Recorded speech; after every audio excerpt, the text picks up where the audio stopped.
All right, guys, as you know, Emily and I just got back from a 1 week trip to Mexico, in Riviera. Went down for my birthday, but one of the main things we really wanted to do was get back into the cave. It took us a while to find the right instructor for us. It'd been quite a while since we'd been cave diving and wanted to refresh some skills and touch up on our complex navigational techniques and procedures and stuff like that. So we got a hold of Fran at GoDiveMEX. He's a wicked instructor and got us all sorted out on the first day, practiced our skills in open water, made sure we had 100% control before we got into the overhead environment. He was happy, we were happy, so we got to it. This is a dive at Tajma on the second day. He set me up to lead the first 3 dives over the 2 days, and this dive he was going to lead so I could do a bit of video with my camera and cruise along behind him and Emily diving. We decided to conduct these dives with our standard back-mount doubles configuration. It's what Emily was most comfortable with. I had done quite a bit of CCR and side mount cave diving in the past, but rather than trying to push a bunch of new skills onto her and keep things as straightforward as possible, we just stuck with this configuration. A lot of people dive side mount in the cave in Mexico, especially if you want to dive any of the tighter stuff out there. But as you're getting back into it, there's no need to be pushing like super tight restrictions and stuff. So this gear was totally sufficient for what we were doing. We had really good dive briefings with Fran. He explained where we're going to be laying down the primary and secondary tie-offs, where we're tying into the main line. All of our complex navigational techniques were discussed and communication, stuff like that. We had a couple jumps to make. On this dive, we went into the Crystal Garden, which was awesome.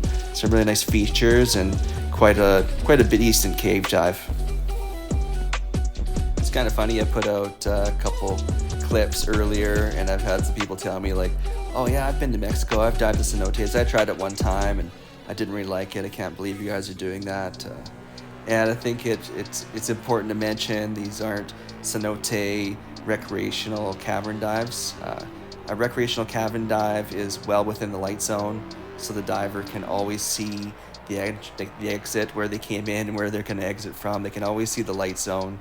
And yeah, people do that on a single tank without the same redundancy. What we're doing on these dives are full cave dives. That's one of the levels I was teaching when I was a TDI instructor trainer many years ago.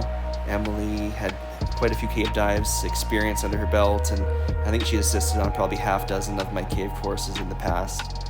Whenever I had 1 or 2 students and needed a third to make a full team, she'd come on the trip. So I think she said that she's done more caves without a mask on, blindfolded, than she has with a mask. So she's really calm and collected in the caves and got really good buoyancy control, and she's on par. So Fran had no issues with her, and we're really proud of how she performed on these dives.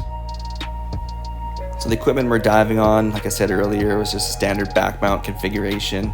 We've got 2 tanks on our back, which just adds more gas volume. One of the important parts about this is the isolation manifold that joins the 2 tanks together on the top. There's a tank valve on the right and left hand side that if we had one of our regulators leak, we could shut it off to stop that gas leak and still breathe the full volume off the tanks from the other regulator. That gives one level of redundancy. When you're in caves like this, there is no direct ascent. There is no, I want to go out of the water right now. If you have a problem, no matter what happens, you need to be able to have enough time to swim back the way you came and ascend to the surface. On this dive, we did, I think the average depth was about 10 meters, max depth around 14 meters, so not crazy deep. And that's one of the nice things about these Mexico cave dives. It's super clear, relatively shallow in comparison to other cave diving places in the world. But we did about 35-minute penetration, so 35 minutes swimming, maybe 10 meters per minute, following the guideline, installing the jump reels, making navigational decisions, and looking around and enjoying ourselves. So it was a fairly relaxed pace. We were working, but nothing too difficult or too strenuous. We're there to enjoy ourselves and have a look around and have a good time. You'll probably notice Emily's super sweet pink camo wing she has there. She's really proud of this. I wish I could have got one, but they only had one available. I got stuck with the standard black Halocline Evolve 40-pound wing. Bit boring, but I guess it'll have to do for me. So you'll see what's happening right now. There's an arrow on the main guideline, the permanent line, indicating the exit direction. Fran is taking out his jump spool.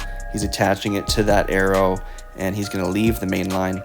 Often there are different side passages away from the main kind of cavern line or intro to cave line, and they're separated so that unqualified divers don't follow these T's in different intersections and potentially get lost underwater. If you get lost underwater, you run out of gas and you will drown eventually. So there's lots of procedures that we go through in our training, like these cookies that indicate our exit direction. It may seem straightforward, but there's only one chance to get this right, so everything's kind of done by the book when you're diving in groups like this. So Emily's following in behind as he was tying in his jump spool. You can see she was in there perpendicular, providing light to make things easy, also kind of face to face, so there's good visual contact, communication. So he's not looking for her, he knows she's there. There's different types of communication. There's active and there's passive. Active, like if you're face to face, like giving hand signals by hand or with your light looking at each other, that's one thing. What we're trying to do in dive teams like this is, bringing your light up behind the other diver so they can see you're there without having to look for you. If they see you're there and you're providing that light, it just keeps the progress moving forward. You're not spending your time trying to turn around. Often in these passages, there's not a ton of room, and sometimes there is a bit of area where you can kind of turn and have the best type of sight, but a lot of passages you can't turn around, so you don't want to be stopping, looking around, looking behind you, wondering what the other person's doing. They've just okayed and verified this tie-in to the next line, and they're going to head down this passage here, indicating swimming this direction. This is into the cave. A lot of divers are familiar with a term called thermocline, where the water temperature takes a drastic change as you descend. In these Mexico caves, you see a really cool thing sometimes called Halocline. And Halocline is where we enter the cave in fresh water, and then at a certain point when we descend a bit deeper, we can actually dip into salt water. And as we're swimming through these passages and hitting this Halocline layer, if you're the first diver in or it's undisturbed, you'll see like this rippled layer where your visibility is ruined. You can see it here. When it gets stirred up and you're the diver in the back like I am here, I can't see very much. Like I can't see the guideline. I've got my hand on it, but we know this is about to happen. Everyone's chilled and relaxed about it. We're just pushing through and just enjoying like how unique this kind of experience is. A lot of people think cave diving is super crazy, like you watch Sanctum or some other shows on TV that kind of blow it all out of proportion, but all the training from every reputable cave diving organization or any organization that teaches cave diving courses, they follow the rules of accident analysis. So accident analysis is based upon fatalities that have happened in the caves, where people started diving in them before they had proper training. Like it had to start somewhere, right? But if you follow these 5 basic rules to the T and you're properly prepared, it's very, very unlikely that you're going to have any sort of serious problem in the cave. So the 5 rules of accident analysis are, the first one, training. Seek proper training and dive within the limits of your training. If you're an open water diver, advanced diver, rescue diver, dive master, open water instructor, none of that counts in the cave environment. You have to have specific cave training and cave equipment configuration training to dive in these types of areas. Recreational is not technical, and it is definitely not cave. The second rule is maintaining a continuous guideline to the open water. You've seen all the way through this dive, we've either used a primary reel to tie into the main line, or we've traveled along a permanent main line. When moving from a main line to different side passages, we're installing a jump spool, jumping over. We've installed cookies, arrows, line markers, just to make sure there is absolutely no way to get confused about this. The next rule is reserve 2/3 of breathing gas for the exit. That depends if you're on a rebreather or if you're in open circuit. We're diving open circuit here, so the maximum amount of gas you can consume on the way in would be 1/3. That's not very conservative at all, and If you did have a major problem, it's unlikely that would be enough, unless you have a team of divers more than 2, right? But so let's say that 2 divers are traveling in and they consume a third of the gas on the entry. One person has a major equipment malfunction where they've lost all breathing gas. Unlikely, but it is possible and we have to account for it. They would need to share gas with the other diver. The other diver is 2 regulators, the primary regulator being on a 2-meter long hose, so they can travel single file, they can share gas relatively comfortably, they can make an efficient exit. But so that's why you've got 2/3 remaining, 1 for the donor, 1 for the out of gas diver. But in a stressed environment where you're now increasing your risk, stress levels are going up, you're going to start breathing more. So on these dives, I think we're doing a third minus 10 bar is what we're allowing ourselves to breathe on the way into the cave, just to make sure we're being super conservative. The next rule of accident analysis is never exceed the maximum operating depth of your breathing gas.